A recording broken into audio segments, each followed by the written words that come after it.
It's Friday the 14th of February in the Vendée Globe, the skipper's 96th day at sea, and it's a happy Valentine's Day for Antoine Cornic, who has arrived in Les Sables, finishing in 28th place, and Andi Robertson talks us through his crossing of the finish line, and then we get updates from Heer, Jingkun, and also Arnaud Boissières, who has arrived in the Caribbean, and then we take a look at the tracker for the 5 boats who are still at sea. A very good afternoon. Welcome back to Les Sables de Lawn. We're watching the first images live of Antoine Cornic heading for the finish line of his Vendée Globe, ready to realise a 20-year dream, an ambition which he's held since he was in his early 20s. He actually set out to launch a programme in 2004 and did not find the money, and he's subsequently had a business career, but returned back to sailing and to ocean racing in 2017, and he has resumed his desire to do the Vendée Globe immediately after that, 2022. And he has this boat, this oldest boat in the fleet, actually 2005 launched, Owen Clark design, and this really is a triumph, a personal triumph. He set out only looking to finish.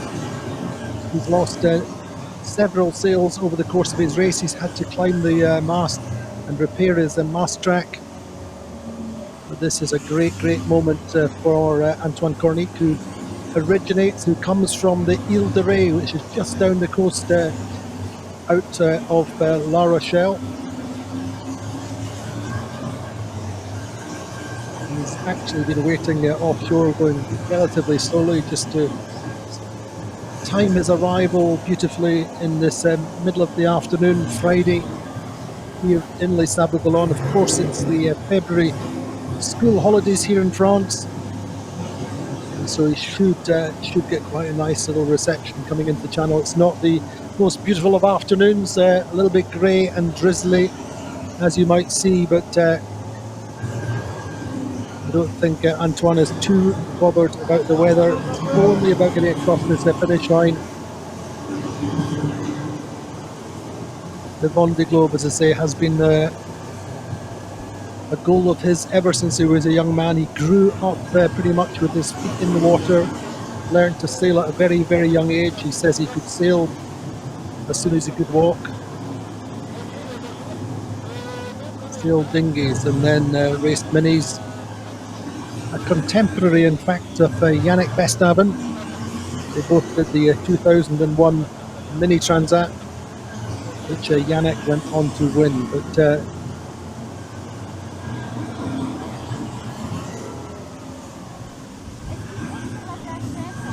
he's a rugby player, played for New York as an amateur in 2016-2017, and actually he's a former French judo champion.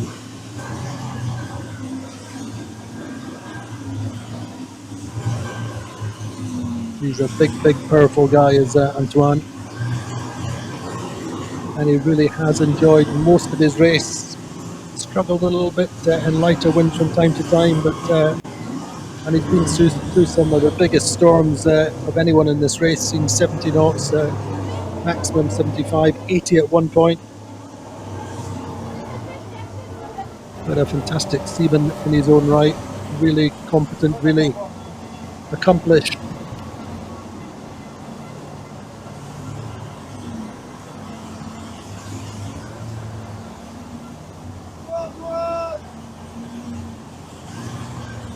This big spectator fleet out for him to welcome Antoine back. He's our only finisher today, which is really nice because everybody can just focus on him.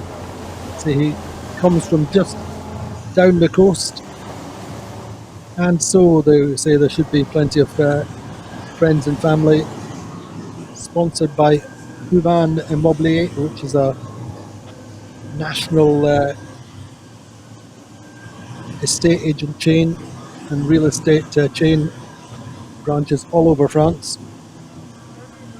And they have been with him as a primary sponsor since 2022.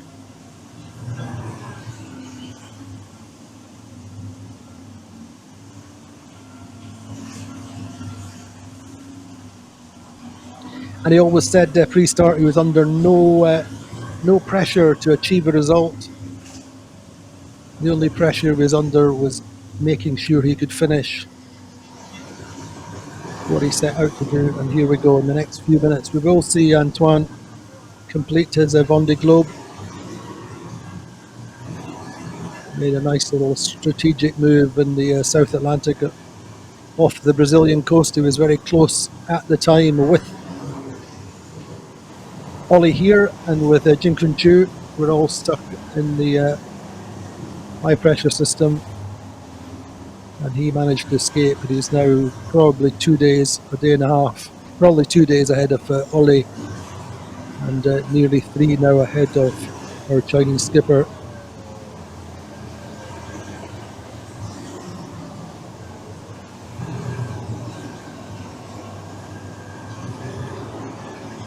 So serene, focused.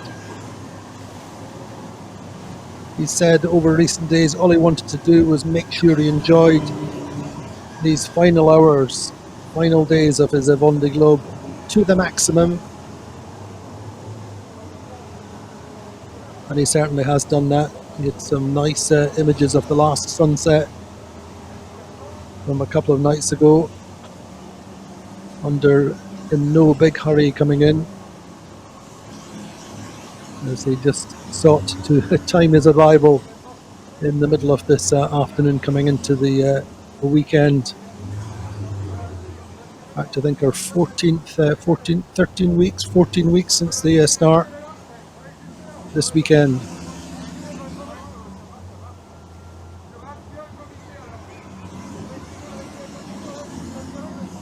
And the boat, eagle-eyed or Imoca geeks will maybe know this boat. You certainly recognise the stern profile as an Owen Clark design, which started out as Derek Hatfield's Spirit of Canada. It launched in 2005, and Antoine actually bought the boat from Jack Boutel, who was hoping to do the Vendée Globe at one stage. So he's on course for the finish line. An older boat then, which he has looked after nicely, and which also has looked after him. He's done the Jacques Vabre in 2021 with Jean-Charles Louro, who I think is his boat captain from memory.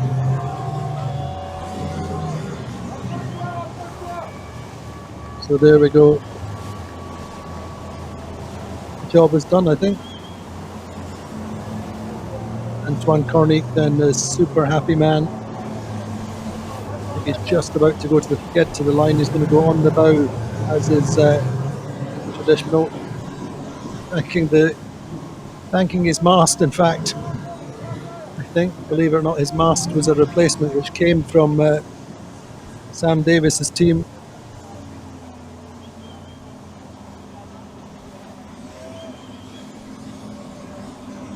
So Antoine Cornic takes a 28th place out of 40 starters who opened the race on the 10th of November, and it finishes at, there you go, exactly, amazing timing, 13:02:59 seconds. So that should be easy to work out in terms of the number of days, as the race of course started at 13:02 on the 10th of November. So nice timing, Antoine. Hello everyone, it's Ollie on board to Good. I am, as expected, sailing in quite strong, intense conditions, but everything is well on board. I quickly show you the outside cameras. So I'm sailing at about 30 knots. going quite fast, picking up the miles. I will be sailing like this for another 10 hours, and then at about midnight I will put the jibe in, and then I can finally point the boat towards Cape Finisterre, towards Les Sables d'Olonne, and towards the finish line. Wishing you all a great day. Talk to you soon. Cheers. Bye bye.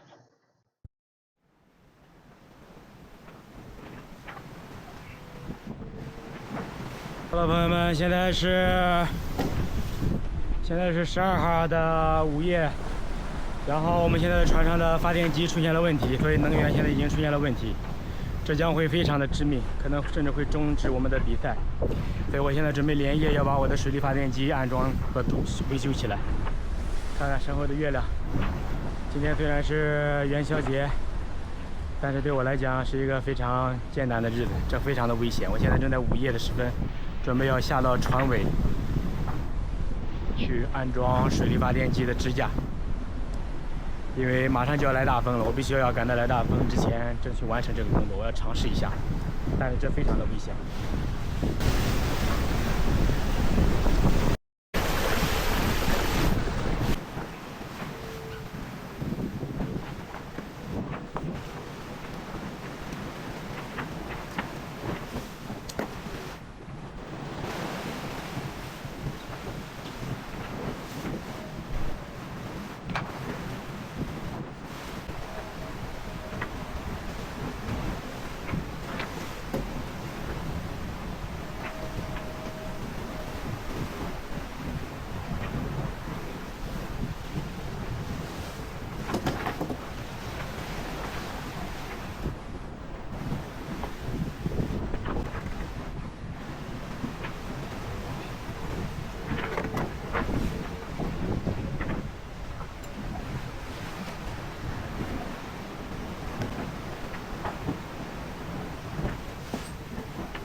After a long passage under jury rig following his dismasting on January the 30th while sailing up the North Atlantic, Arnaud Boissières, skipper of La Micaline, made landfall in Martinique on Wednesday the 12th of February.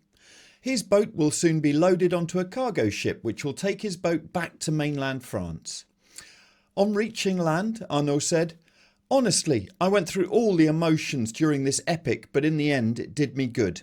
It allowed me to be less overwhelmed by emotions at the finish, while realising the enormous privilege and luck I have had to finish 4 Vendée Globes, including 3 in the top 10. Being here now feels great. My family and the team received a fabulous welcome here in La Marine.